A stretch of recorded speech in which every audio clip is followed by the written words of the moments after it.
जानेंगे कि आगे कार्रवाई कैसे होगी और अगला कदम क्या होगा आपका।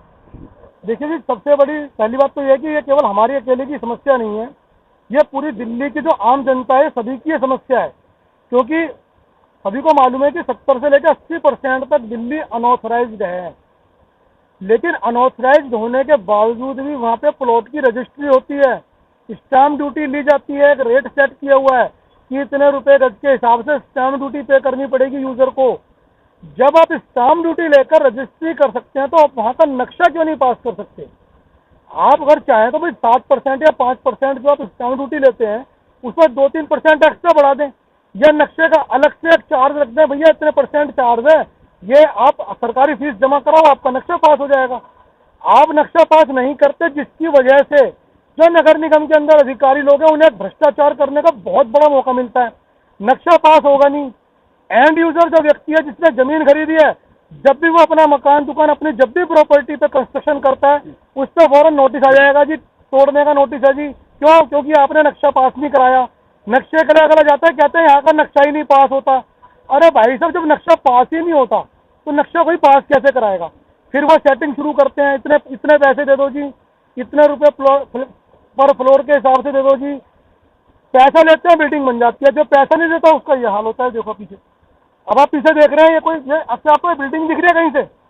ये केवल नींव डाली गई है, थोड़ी सी एक दीवार, क्योंकि पैसा नहीं दिया गया। हमने सेटिंग से मना कर दिया, हमारा नक्शे के लिए कार्रवाई चल रही है, हम कोर्ट भी गए, हमने अपनी साइड से पूरी कार्रवाई करी, उसके बावजूद भी ये केवल क्यों हुई कार्रवाई हमें नहीं मालूम, लेकिन एक पूरी इतने त्वरित तरीके से जो कार्रवाई हुई, हम इसके लिए पूरे हम ऊपर से ऊपर तक हम पूरी कानूनी लड़ाई लड़ेंगे। और खाली अपनी नहीं, हम पूरी दिल्ली के वासियों की कानूनी लड़ाई लड़ेंगे और सभी क्षेत्र के पूरे दिल्ली वासियों का हमें साथ चाहिएगा, आशीर्वाद चाहिएगा इस लड़ाई के लिए, क्योंकि हमारे अकेले की लड़ाई नहीं है। और एक मैं आपके सामने और वादा कर रहा हूँ, जब तक दिल्ली का अनऑथराइज्ड कॉलोनियों का पूरों का नक्शा पास नहीं होगा, इस बिल्डिंग का हम आगे कंस्ट्रक्शन नहीं कराएंगे।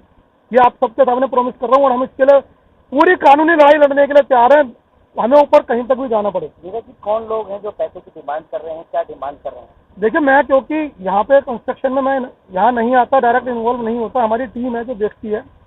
मैं डायरेक्ट किसी से भी नहीं मिला, ना कोई डायरेक्ट मुझसे मिला। सभी जो भी डिमांड्स होती हैं, क्योंकि मैं यहाँ प्रॉपर्टी पे नहीं रहता, मैं दूसरी जगह ऑफिस बैठता हूँ, तो यहाँ जो लोग रहते हैं उनसे ही सारी चीज़ों की बातचीत होती है। जो लोग डिमांड करते हैं सभी का नाम प्रवीण जी अभी आपके सामने सारी चीज़ें बताएंगे, और सब चीज़ों के हमारे पास प्रूफ भी हैं। अगर उन पर कोई प्रूफ है कि उन्होंने पैसा नहीं मांगा तो वो साबित करें। सबसे बड़ा प्रूफ ये है कि यहाँ पे आप ये देख रहे हो टूटा हुआ, और इसी क्षेत्र के अंदर 50 जगह बिल्डिंगें बन रही है, कहीं तोड़फोड़ नहीं है। सबसे बड़ा प्रूफ यही है कि पैसा मांगा गया। सर, निगम पार्षद का आरोप ये भी लगाया आप पे जी, कि हमने कुछ पैसा नहीं मांगा उनसे, ना अगर मांगता कि खुद आते हमारे पास, जैसे कुछ उन्होंने बुलाया भी है, उनसे मिलके भी आए हैं, वो सारे हमारे पास में प्रूफ है, और उन्होंने अपने आदमी भी भेजे हैं। पैसे की बात करें, कब की ये डील हुई थी, कब पैसा मांगे, क्या बीच बीच में आपको परेशान किया जाता था, और किसके द्वारा पैसे की डिमांड की गई है? देखिए जी, मैं बताता हूँ, लगभग 6 महीने से पैसे की डिमांड चल रही थी हमारे साथ। तो पिछले जो है निगम पार्षद थे, इस कार्य को बंद हुए 1 साल के करीब हो चुका है। 1 साल पहले हुआ था जितना भी ये कार्य हुआ था। जब से नए निगम पार्षद आए, हमारे काम में अड़चने आनी शुरू हो गई, लोग आने शुरू हो गए, यहाँ पैसे की डिमांडें शुरू हो गई, नोटिस आने शुरू हो गए एमसीडी के द्वारा। हमने बात करी, हमने अपनी कागजी कार्रवाई शुरू करी। हमने अपनी कागजी कार्रवाई जैसे ही शुरू करी तो उनकी तरफ से कार्रवाई और ज़्यादा तेज हो गई। पैसे की डिमांड आई, हमने मना कर दिया कि हम ये सेटिंग वेटिंग, हम इस चीज़ में भरोसा नहीं करते, हम लीगल कागजी कार्रवाई से काम करते हैं, वो हमारी चल रही है। उसके लिए हमने स्टे वगैरह भी लिया, सब कुछ हमने करा, लेकिन उसके बावजूद भी हमारा जैसे ही स्टे खारिज हुआ, तुरंत ही ये कार्रवाई यहाँ पर आकर इस प्रकार की हो गई। हम इसके ऊपर अपील पे भी जा रहे हैं, आगे अपील पे भी जा रहे हैं, हाई कोर्ट में भी जाएंगे, सुप्रीम कोर्ट भी जाएंगे। जहाँ तक हमारे को कानूनी लड़ाई लड़नी होगी, हम लड़ेंगे इस लड़ाई। कितने की डिमांड की गई? ये डिमांड वगैरह मैं यहाँ पे आपको नहीं बोलूँगा, सब प्रवीण जी आपको बताएंगे सारी चीज़ें। एक बहुत बड़ा हैंडसम अमाउंट की डिमांड की गई थी, जो कि अगर छोटा भी होता शायद हम नहीं देते, लेकिन इतना बड़ा अमाउंट मांगा गया जो हमारी हैसियत से बाहर है, हम नहीं दे सकते। हमने मना करा तो हमारे ऊपर ये सारी कार्रवाइयाँ कर दी गई। उनका कहना है कि वो ना आपसे मिले, ना आपसे कोई कॉल पे बात हुई है, और कोई अगर आपके पास कॉल डिटेल है या बात करने कोई जरिया है तो आप बताइए, प्रूफ करिए। ऐसा मेरे से नहीं मिले हैं, मैं भी कह रहा हूँ, मैं कभी उनसे नहीं मिला जीवन में, आज तक कभी नहीं मिला। मेरा उनसे कोई किसी प्रकार का द्वेष नहीं है, किसी प्रकार का कोई मेरा उनसे लेना देना नहीं है, क्योंकि हमारे पास भी एक टीम हमारा सारा काम देखती है। और उनके पास भी लोग होते हैं और ये सभी सबूत अभी आपको प्रवीण जी आपको यहाँ पे अभी सभी सबूत देंगे। नीरज जी, एक आरोप और आप पर लगाया जा रहा है कि आपकी जो धर्मपत्नी है भारतीय जनता पार्टी से, क्योंकि भारतीय जनता पार्टी का नाम इस समय ईडी और सीबीआई के नाम से जाना जाता है। उन्होंने कहा कि जब तक भारतीय जनता पार्टी की ईडी और सीबीआई है, क्या इसी प्रकार से आरोप लगाते रहेंगे? बिल्कुल गलत बात है जी। ये पहली बात तो देखिए, निगम पार्षद मेरी धर्मपत्नी है, मैं उनके काम में बिल्कुल कभी भी हस्तक्षेप नहीं करता, वो अपना काम खुद देखते हैं। ये मेरे सभी क्षेत्रवासियों को पता है। हमने अपने क्षेत्र के अंदर एक चीज और कर रखी है, हमारे क्षेत्र में भी निर्माण हो रहे हैं, लोग घर बना रहे हैं, काम कर रहे हैं। हमने साफ मना करा है किसी को कोई एक पैसा नहीं देना, ना हमारे क्षेत्र में इस प्रकार की कोई कार्रवाई हो रही है। आप जाके देख लो, हमारे क्षेत्र की जनता से पूछ लो जाके आप। और उनके काम से या पार्टी से इस चीज का कोई लेना देना नहीं है, ये मेरा व्यक्तिगत मामला है। और ये क्योंकि कंपनी का मामला है और मैं उस कंपनी के अंदर एक पार्ट हूँ, मनोज सोनी जी भी उस कंपनी में डायरेक्टर हैं, तो क्योंकि कंपनी का मामला है उसका पार्ट होने की वजह से मुझे यहाँ पे आगे आना पड़ रहा है। इसमें राजनीति का कोई लेना देना नहीं। इसलिए क्या है, 2001 में ये 3 पॉकेट डीडीए ने नोटिफिकेशन किए थे। एक पॉकेट जहाँ नेक्सा का शोरूम है, उससे आगे बीकानेर और जुल्फे बंगाल, इस एरिया को जुल्फे बंगाल बोलते हैं। इस एरिया को उन्होंने नोटिफाइड करके अपना 2001 में डीडीए ने इंडस्ट्रियल लैंड इसको अपना पास कर दिया। उसके बाद हम इसका नक्शा हमने पहले ही अप्लाई कर दिया था। तो हम अपना आदमी जाता रहता है, वहाँ सारी बातें होती हैं, पहले सारे पेपर डॉक्यूमेंट पूरे होंगे जब तो नक्शा पास होगा। उन्होंने कहा जी इसका नक्शा पास नहीं हो सकता, इसका लेआउट नहीं है। हमने उनको कहा, डीडीए को भी अप्रोच किया, हमने टाउन प्लानिंग को भी अप्रोच किया, हमने सब किया, हमने अपने नक्शे निकाले, जहाँ पर हमारी लैंड फॉल्स करती है वो नोटिफाइड हो रखा है। उसके लिए हमने इनके लिए रेगुलाइज के लिए प्लान डाले। इन्होंने बार बार हमें रिफ्यूज़ करते रहे कि जी ये अपना हमारा एमसीडी से हमारे इसमें छोटे छोटे पॉइंट लगाते रहे। पहला इनका पॉइंट था जी, ये रेगुलाइजेशन पहले अप्लाई करी 2022 में। हमारी बिल्डिंग ऑलरेडी बनी हुई थी कि site part does not provide information for adjoining property and abutting road, copy of approval layout showing the plant property in question to be submitted. इन्होंने ऐसे छोटे छोटे पॉइंट एफिडेविट जो सारे प्लान अप्रूव्ड कॉलोनी में लगते हैं, अनअप्रूव्ड कॉलोनी में लगते हैं, वो सारे एफिडेविट इन्होंने मांगे कि कंप्लीट ओनरशिप चेन दीजिए। हमने सारी इनको चेन दी, सारी चीज़ें दी। फिर इन्होंने मांगे कि जी करंट हाउस टैक्स, हमारा हाउस टैक्स आ रहा है, हमारे सर्टिफिकेट मांगे, सेस अमाउंट मांगे, फोटोग्राफ मांगे। वो सब चीज़ें हमने इनकी फाइल्स में दोबारा दो बारी 3 बारी हम देते रहे। फिर हमने अपनी अपील लगाई। ये इन्होंने हमें 16/6 में एक नोटिस और भेजा। जैसे ही हमें ये पता चला कि भाई ये मैं एज एन आर्किटेक्ट हमें सब क्लाइंट को बाइलाज बताने होते हैं, इतना रोड छोड़ना है, इतना सेटबैक छोड़ना है, इतना फायर टेंडर के लिए छोड़ना है, इतना सारी चीज़ें छोड़नी पड़ती हैं। हमें बाइलाज के बारे में पता है, तो हमने कह दिया कि इसका नक्शा वैसे तो नहीं पास हो रहा, इसको रेगुलाइज होगा। ऑलरेडी हमारे 3 कमरे 4 कमरे बने हुए थे, हमारा शेड बना हुआ था, ऑलरेडी शेड बना हुआ था। बल्कि यहाँ तक है कि 2001 से जितना ये एरिया डेवलप हुआ है तीनों पॉकेट का, और जो हमारी पॉकेट में हमारा तो नोटिफाइड एरिया में आ रहा है, हमारी प्रॉपर्टी नोटिफाइड एरिया में फॉल्स कर रही है। अदरवाइज जो प्रॉपर्टीज अमर ज्योति में, ये डिस्ट्रिक्ट सेंटर में जो फॉल्स भी नहीं कर रही, वहाँ तक नक्शा बना हुआ है। कलेंदर कॉलोनी पूरी फ्रंट पे सारा नोटिफाइड बना हुआ है। उसको कोई नहीं देखता कि जी क्या है क्या नहीं है। हमने उसके लिए उनसे टाइम मांगा। हमने कहा हमें अपने पेपर इकट्ठे करने के लिए 6 महीने का टाइम दीजिए। हमने डीडीए को अप्रोच किया, हमने टाउन प्लानिंग डिपार्टमेंट को अप्रोच किया कि जी क्या ये है। तो उन्होंने डीआईडीसी के लिए कहा, और उन्होंने ये कहा कि आप अपनी सोसाइटी बना के आ जाइए, आप एक अपनी सोसाइटी बना के आप आ जाइए और आप अपना नक्शा डालिए, लेआउट हम पास करते हैं और आप अपना बिल्डिंग प्लान सैंक्शन करा लीजिए। अब मैं भी स्टैंडिंग कमेटी में भी जाऊंगा तो यहाँ के सारे तो ओनर मेरे साथ आएंगे नहीं। जो हमारी RAW बनी हुई है, RAW के अकॉर्डिंगली मास्टर प्लान में ये कहा जाता है कि जी आप अपनी RAW बना के जो दिल्ली की अनऑथराइज कॉलोनीज हैं वहाँ पर आप एक अपना लेआउट बना के हमें दीजिए, हम इनको पास कर देते हैं। हमसे हमेशा बार बार हम बात करते हैं पॉलिसी मैटर है, पॉलिसी मैटर है। तो पॉलिसी अब नक्शा पास है या नहीं है? अब इसके लिए हमने रेगुलाइज की फाइल हमने लगाई थी, उन्होंने वो फाइल हमारी रिजेक्ट कर दी। अब हमने दोबारा और उस पे फाइल में जो पेपर की कमी थी वो पेपर की पूरी प्रक्रिया पूरी कर ली और उसके बाद हम फिर दोबारा उनको अप्लाई कर रहे हैं, सारी चीज़ों के लिए अप्लाई कर रहे हैं। अब मेरे को भी आगे जो करने में, पेपर इकट्ठे करने में, जो इस एरिया को डेवलप करने में जो इसको डीडीए ने नोटिफाइड किया है, डीडीए से कुछ डॉक्यूमेंट मेरे को भी इकट्ठे करने के लिए मैंने तो उनको कहा अभी कि जी मेरी फाइल आप डीडीए भेजिए, मेरी फाइल टाउन प्लानिंग डिपार्टमेंट में भेजिए। मैं तो वर्बली उन्हें बोला भी। अब प्रॉपर्टी के बाहर बोर्ड लगा हुआ है कि धारा 336 के तहत स्वीकृत है। हाँ, स्वीकृत नक्शा जो धारा उसके स्वीकृत है, खाली वो हर प्रॉपर्टी के बाहर एक बोर्ड लगाया जाता है। हमने उसके लिए भी हमने अपनी एप्लीकेशन उसमें डाल रखी थी, अप्लाई किया हुआ था। अप्लाई करने में हम उसके जब अप्लाई कर दिया तो उन्होंने कहा जी इसका नक्शा पास नहीं हो सकता, तो फिर भी हम उस आईडी के लिए करते गए। आज हम उसको हमें ये वो करें, हम उसका पैसा जमा करा देंगे। जितना रिवेन्यू इस एमसीडी को इस प्रॉपर्टी से मिलना है, जितना टैक्स एमसीडी को इससे रिवेन्यू मिलना है, वो रिवेन्यू तो इससे मिलता ना। तो हमने क्लाइंट को पहले ही कह दिया कि आप रोक दीजिए, आप क्लाइंट को इसको हमने कह दिया कि आप रोक दीजिए, हम इसका नक्शा पूरा करा के रैक पैक करके और सब चीज़ें करेंगे। इतनी जानकारी आप दे रहे हैं, आपका परिचय? मैं architect Bharat Bhushan, empanel architect MCD. पैसा दिया जाता है तो सारी चीज़ें होती हैं। कोई ऐसा नहीं है कि हम लोग काम नहीं कर रहे। मैं 25 साल से प्रैक्टिसिंग आर्किटेक्ट हूँ और मैं अपने क्लाइंट को अवेयर कराऊंगा कि जी हमारी सारी प्रॉपर्टी। एक सवाल आपने, जैसे आप बता रहे हैं कि आप इंटरनल भी है, 25 साल से आपका एक्सपीरियंस भी है, नगर निगम का एक्सपीरियंस यही है क्या कि केवल पैसा जाएगा कहीं नक्शा पास होगा? बिल्कुल बिल्कुल बिल्कुल बिल्कुल बिल्कुल जी, ये आपकी प्रैक्टिस के अकॉर्डिंगली साफ साफ बात है। बिल्कुल है जी। जो देखिए, ऐसा कहना एकदम चैनल पे कहना, सारी चीजें कहना, मेरे जैसे और भी 1500 भाई कह रहे हैं इसलिए आप कह रहे हैं तो एक प्रैक्टिस है। जैसे एक चार्टेड अकाउंटेंट की प्रैक्टिस है, ऐसी हमारी प्रैक्टिस है। सब चार्टेड अकाउंटेंट की भी प्रैक्टिस करनी पड़ती है, थोड़ी सी करनी पड़ती है। ये तो आप मानेंगे, इसमें तो कोई दो राय नहीं है।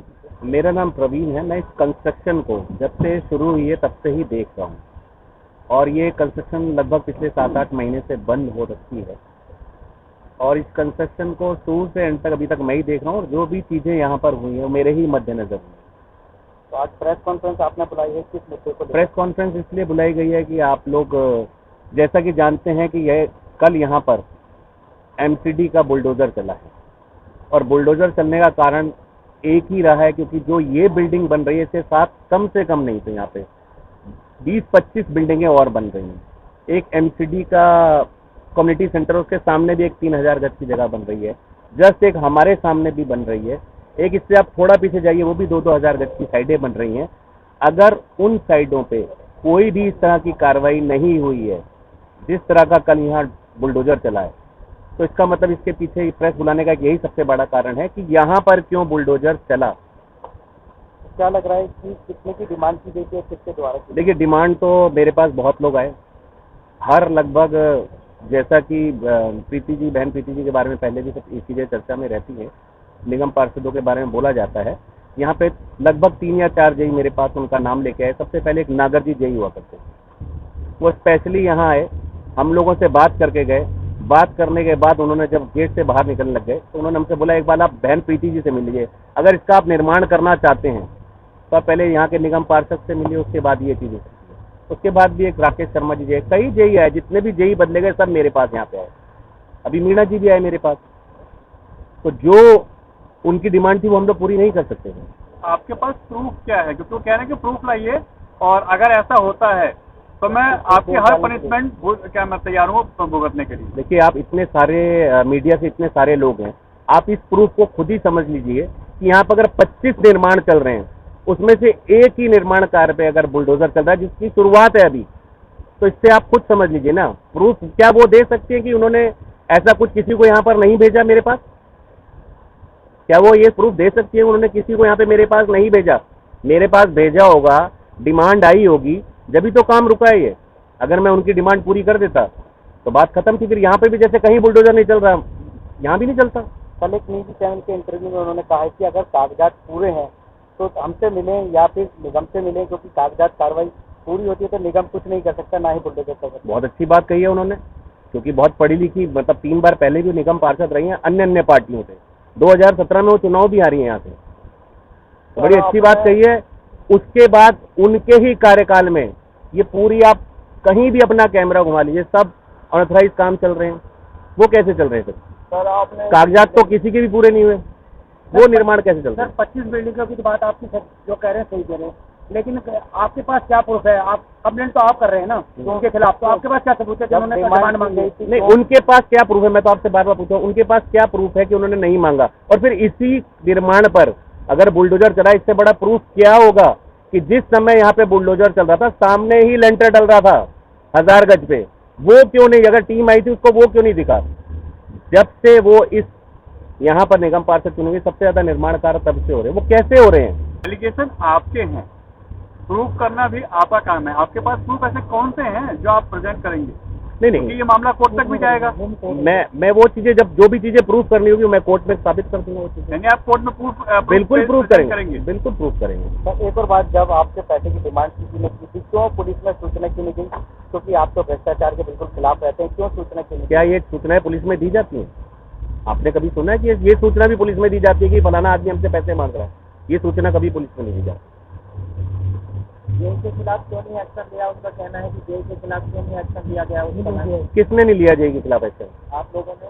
हमने जेई के खिलाफ एक्शन लिया, जब तो ये हुआ। जेई को जब हमने बोला कि ये पे सारे कार्य जो चल रहे हैं कोई भी ऑथराइज नहीं है, उसी के बाद तो ये हमारे पे उल्टा एक्शन लिया उन्हें, जेईओ ने एक्शन ने लिया। जो नागर हैं इनके एक्शन साहब, उन्होंने लिया। अगर हम उनकी बात कहीं भी इधर से उधर करते तो ये तो शुरू से सब कुछ तोड़ के चले जाते। सर आपने इस बिल्डिंग के लिए नक्शा भी पास बनवाया या हमने नक्शे के लिए अप्लाई किया, जितनी भी उनकी रिक्वायरमेंट थी वो एक एक करके सारी चीज़ें हमने पूरी करी हैं।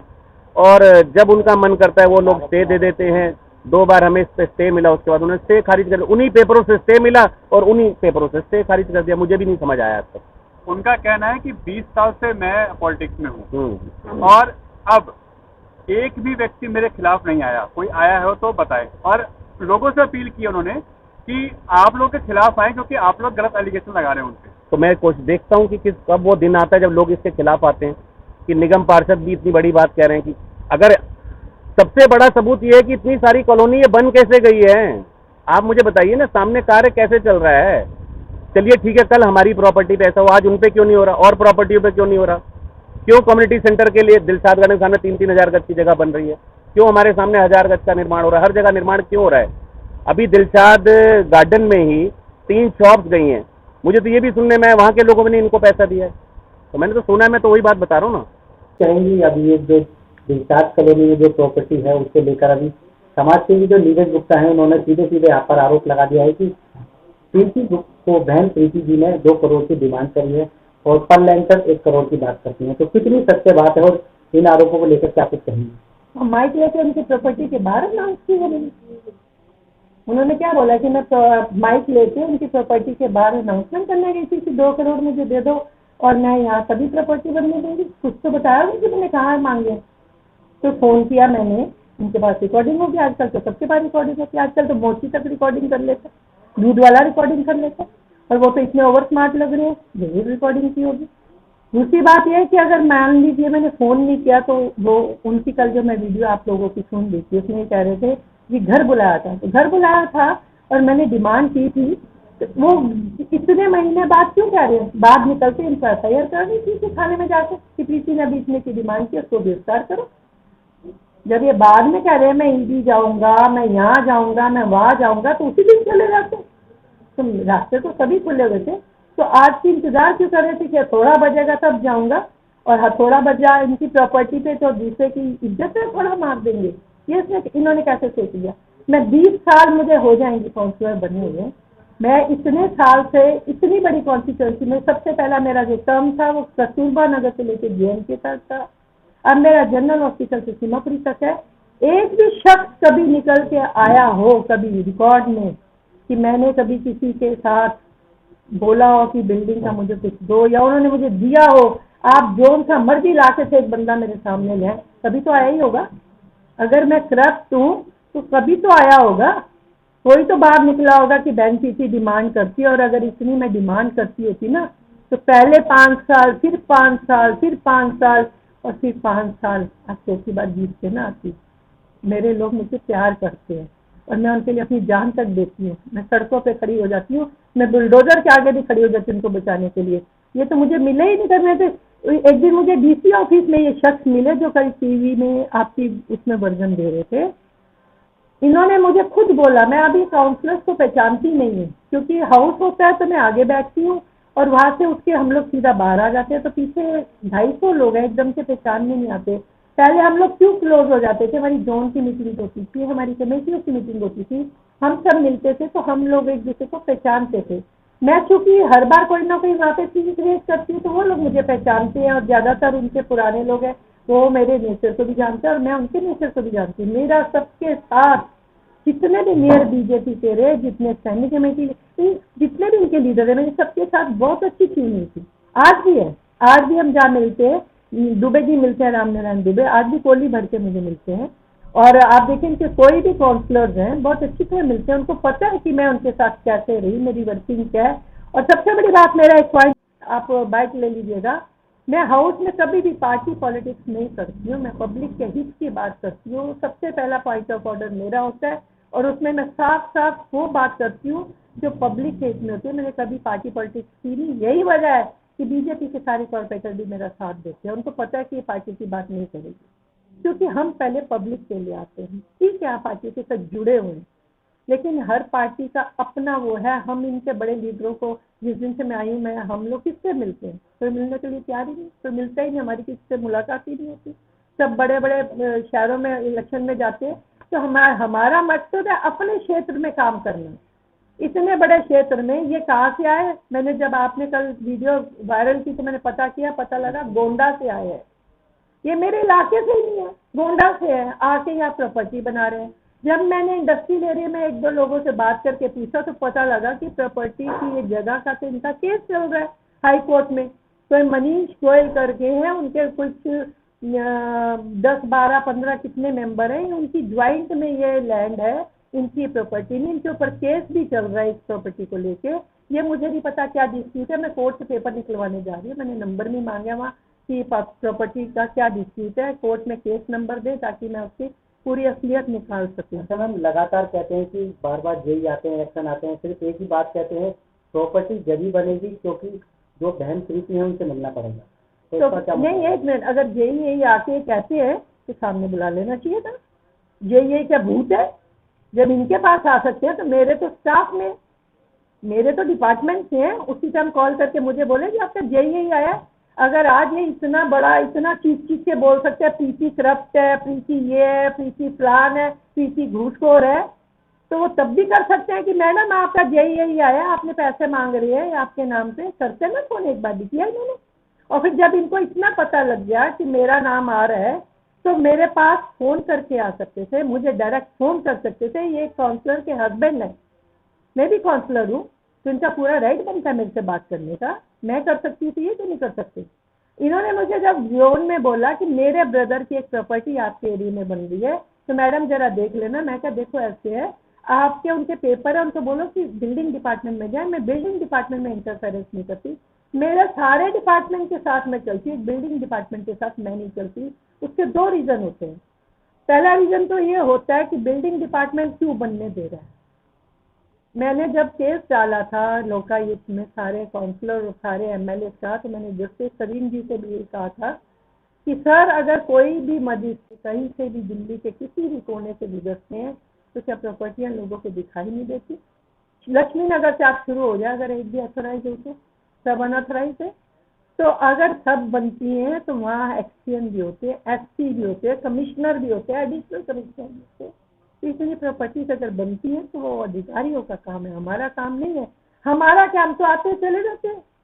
हमारी तो सीट 5 साल की होती है, तो 60 साल के लिए होते हैं यहाँ पर, और एक बार नहीं कई कई बार ये उसी इलाकों में इनकी नियुक्तियाँ होती है। क्यों करते हैं? मैं तो सीधी सीधी बात करती हूँ, डिपार्टमेंट बंद क्यों नहीं कर देते हैं? और बिल्कुल अगर ये स्ट्रिक्ट होकर लिख दे कि बिल्डिंग बनेगी तो आ जाके लोग हंगामा थोड़ी ना करेंगे। जिन्होंने आज बना लिए बिल्डिंग और शोर मचा दिया, पीसी ने मांगा, पीसी क्या खुदा लग गई? अगर पीसी ने आज इनसे मांगने थे तो पीसी तो पहले बहुत कुछ ले चुकी होती लोगों से। आप इलाके में ऐसे करिए, पहले डोंडी पीसते थे लोग, ढोल बजवाते थे, ढोल बजवा दीजिए कि 15 साल से जो कॉर्पोरेटर है उसने किस किस से पैसे लिए बाहर आ गए, आए ना बाहर लोग, बताएं। अगर मैंने पाप किया होगा तो मैं डरूंगी ना। उनका एक और आरोप है कि लगभग 4 साल पहले एक प्रॉपर्टी उनके पास आई थी, जब से जो उनका निर्माण कार्य था चल रहा था, लेकिन 1 साल से भी रुका हुआ है, क्योंकि उनको यही दबाव बना रहे थे कि बहन प्रीति से मिले, और अब नहीं कुछ मिल पाया तो उस पर बुलडोजर चला है। देखिए, आप बार बार एक ही बात रिपीट कर रहे हैं, और मैं फिर से यही कहूंगी कि अगर जेईई आए थे तो मुझे फोन करते, जेईई को कान से पकड़ के घसीट के लाते, मेरे पास न लाते तो डिप्टी कमिश्नर के पास ले जाते, मुझे बुलाते, थाने ले जाते, 4 कदम पे इनके थाना है सीमापुरी, वहाँ ले जाते, मुझे भी बुलाते, वहाँ मैं भी बैठती, वहाँ सबके बीच में बोलते कि आपका जेई कह रहा है कि प्रीति पैसे मांग रही है, तब होती बात। ऐसे क्या, ऐसे तो कुछ भी बोलते रहो। हमने मैम उनसे जब बात की कि आपके पास प्रूफ क्या है, आप कल क्या गए थे पीपी से मिलने, तो उन्होंने कहा जो भी मेरे पास प्रूफ है मैं सारे कोर्ट में पेश करूंगा और मेरे पास पर्याप्त प्रूफ हैं। तो ऐसे में क्या नहीं, कुछ नहीं ऐसे में। अगर कोर्ट में ही प्रूफ करेंगे तो फिर आपका टाइम वेस्ट करने के लिए क्यों बुलाया? सीधे कोर्ट जाए, कोर्ट जाके अपने प्रूफ लगाए, सिद्ध करें, बात खत्म। हाथ कंगन को आरती क्या? उनका कहना ये भी है कि पीपी ये प्रूफ कर दे कि हम उनके पास नहीं गए। अरे मैं क्यों करूं, मुझे तो जरूरत ही नहीं है, वो करे ना। वो कह रहा है कि मैं आया, अच्छा चलो मैंने मान लिया, वो कह रहा है मैं आया, तो बाहर निकल के एफआईआर क्यों नहीं कराई? क्यों नहीं कराई एफआईआर? ये तो एक अनपढ़ गवार किसी अंधे को भी कहेंगे तो वो कहेगा जी अभी मैंने कोई डिमांड करी थी इसने बंदे ने, तो मैं तो जाके थाने जा रहा हूँ। क्यों जी, आप बताओ मुझे। आप भी चैनल के माध्यम से बनाया, आप आम पब्लिक के बीच में खड़े होकर बाइक ले, अगर आपको कोई हड़काएगा तो आप कहाँ जाएंगे? थाने। तो ये क्यों नहीं गए इतने महीने पहले जो मेरे पे एलिगेशन लगा रहे हैं? और दूसरी बात, मैं क्या इनके कान में बोलते हैं कि मेरे घर आ जाना? तो फोन ही तो किया होगा मैंने, तो फोन की कॉल दिखा दे मेरी। मेरे पास तो किसी सिंपल आदमी की भी कॉल आती है, मैं कॉल बैक करती हूँ, उसमें लिखा नहीं आता कौन है। कभी कभी आती है कि ट्रू कॉलर में कि कौन है, कई बार हम नाम नहीं पहचान पाते, लेकिन हम कॉल, अगर मैंने मांग लिया इनकी बात ही, अगर मैं एग्री करती हूँ कि डिमांड की, तो थाने में जाके रपट क्यों नहीं लिखवाई इन्होंने? आज जो ये कोर्ट और आपका मीडिया और चैनल ले लेके बड़े बड़ी हाँ करे हैं, ये तब इन्होंने मेरी एफआईआर क्यों नहीं कराई? करवा देते, मैं तो मना नहीं किया, मैंने तो किसी एक को नहीं बोला, या मैं डरी हूँ कि ये मेरी एफआईआर न करा दे और यहाँ बैठ के मांगूंगी मैं।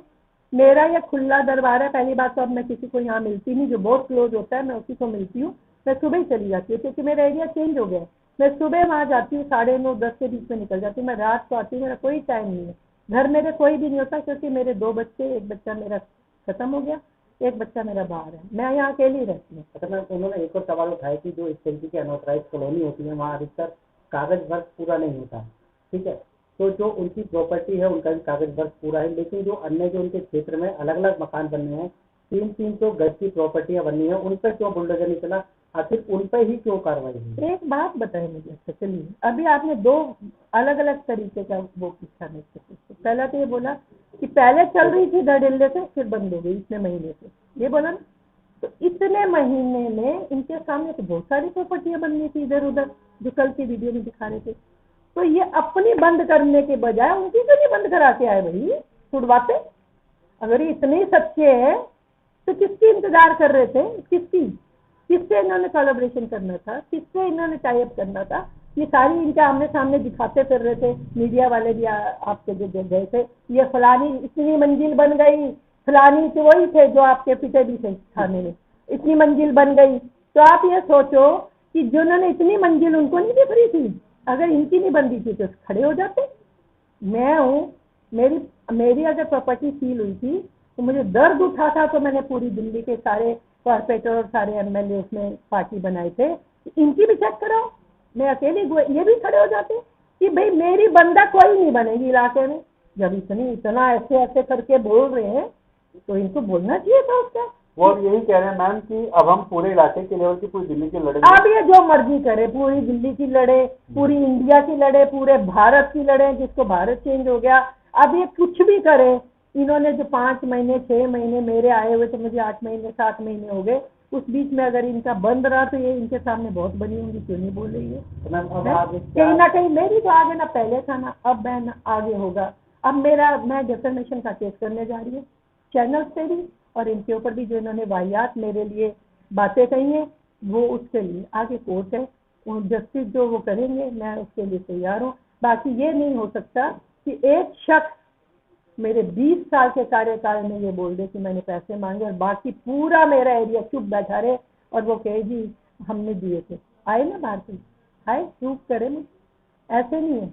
मैं बहुत सच के साथ चलने वाली औरत हूँ। मैं अगर आप लोगों के बीच में आज बात कर रही तो मैं डर के बात नहीं कर रही कि वो क्या बोल रहा है क्या नहीं, वो उनकी सोच है वो क्या बोल रहा है। लेकिन मेरे 3 पॉइंट आपके चैनल के माध्यम से हैं कि अगर आप सच में किसी का वर्जन लेने आए हैं तो पहला पॉइंट ये कि उनका कोई अगर शख्स मेरे पास आया था, मैंने डिमांड की थी कि वो उसने FIR मेरी क्यों नहीं कराई, मुझे उसी समय क्यों नहीं उसने जेल में भिजवाया। दूसरी बात, अगर कोई JEI कोई भी अधिकारी उनसे वो बार बार, जैसे आपने 2 बार रिपीट किया कि वो आते थे, तो वो उनको लेके थाने जाते और मुझे भी वहाँ बुलाते, आमने सामने बात होती और कमिश्नर साहब के पास भी लेके जाते रास्ते। तो अब अगर वो सुना रहे हैं मैं इसके पास जाऊंगा तो रास्ते तो तब भी खुले हुए थे, ठीक है ना। और तीसरी बात ये प्रॉपर्टी मेरे सामने नहीं बनी, ये बाद में बनी है, मुझे इससे कोई मतलब नहीं बनी। मैंने उनसे तब बोला था ये वर्ड जो आपने मुझे बोला कि मैं बनने नहीं दूंगी, मैंने तब बोला था जब मेरे पे इन्होंने एलिगेशन, ब्लैकमेलर जो होते हैं एरिया में कुछ आप भी जानते हो सबको, उनके थ्रू जब ये मुझे मैसेज भेजना शुरू किया कि यहाँ डिमांड आ रही है, तब मैंने बोला था अगर डिमांड आ रही है तो अब ये बनेगी नहीं। बनेगी तो इसका मतलब डिमांड पूरी हुई है तभी बनेगी ना। जब इनका शब्द है कि मेरे से डिमांड आ रही है, अब कैसे बना लोगे आप? फिर डिमांड आने के बाद अगर आप बना रहे हो तो इसका मतलब डिमांड पूरी होगी ना सामने वाले की, तभी तो आप बनाओगे। अब बना लो, अब बनाओ। डिमांड तो जो डिमांड है करता है वो तो हमेशा ही करता होगा ना, फिर इसकी तो फितरत में होगी डिमांड, तो बिना डिमांड की तो प्रॉपर्टी नहीं बन सकती।